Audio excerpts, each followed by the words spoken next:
Long ago, when people didn't have grocery stores, general stores, or technology, there was no seeds to plant. Long grass, flowers, and trees. Although there were lots of trees, and the late Native Americans wondered who made them. And that's what I'm here to confirm. Long ago, there was a girl named Dandyflower. She went out hunting with her father. She sprinted into the grass with her bow and arrow and aimed at a bear. Her father's cousin thought she was an elk and shot her. When she became a spirit, she looked down and saw hooves. She looked behind her and saw a tail. She frowned sadly and went to sleep. One day she was tired of looking at boring old plains. So she went to Thunderbird and demanded the power to make a plant called trees.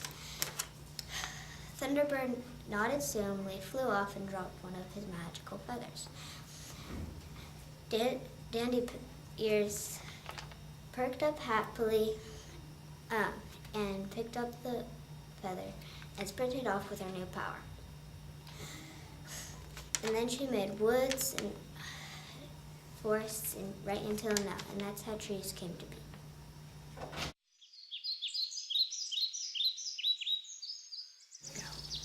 A long time ago, there were 4 goddesses, and their names were Summer, Fall, Winter, and Spring. And one day they decided that the world was playing needed something they would call seasons. They would name them after themselves, so every 3 months they would bring a new season. First, summer came and made a season that was warm, that had warm air and green trees.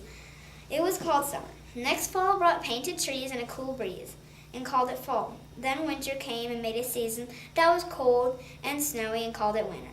Last, spring came and brought a season that was rainy and had lots of flowers, and called it spring. Then they did it all over again, and that's how the seasons came to be.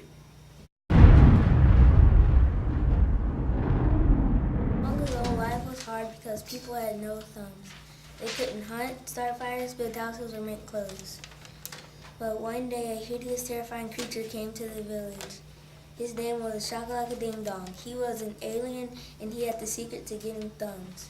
He already had 4, but everyone feared him. Just then an arrow gave Shakalaka-Ding-Dong a haircut. Someone was hunting him, but he got angry and attacked. He went to his spaceship and abducted the people, but they fought back, took over the ship, and flew back to safety. They thought they were safe, but they weren't. Shakalaka-Ding-Dong was still alive. He abducted them again and hypnotized them into being his slave, but all the work was hard because nobody had opposable thumbs to pick things up. He brought them to his ship and gave them a shot. Within days, people had thumbs and became ruler of the world again.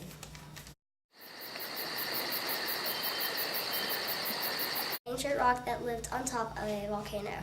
A little boy one day left his village to climb the volcano. He was scared at first, but made it up the volcano.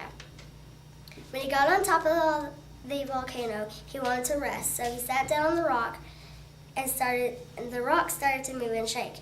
The rock said, "Come down and listen to my story." The little boy sat down and listened to his story. The rock said the story sounded like this. A long time ago, Mother Nature and her daughter decided to make something soft for people to walk on. Mother Nature asked her daughter, "What color should this soft grass be?" "Green, so people remember you and me," said her daughter, "and give respect." The end.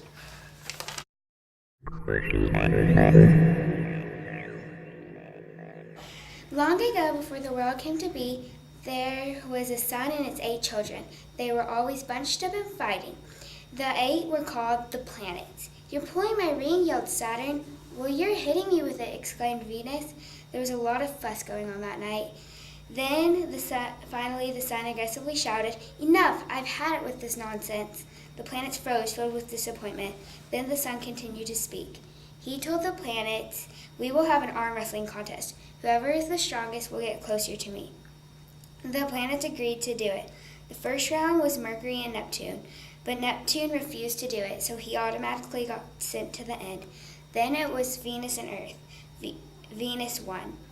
All of a sudden, Uranus and Saturn started to argue, so they got sent to the end. Next, Mars and Jupiter fought. It was very intense. Surprisingly, Mars won. They were all happy about their spots. They felt so free and fresh. The old sun was glad he could hear. The planets were glad they could breathe, and that's how the planets got their spot.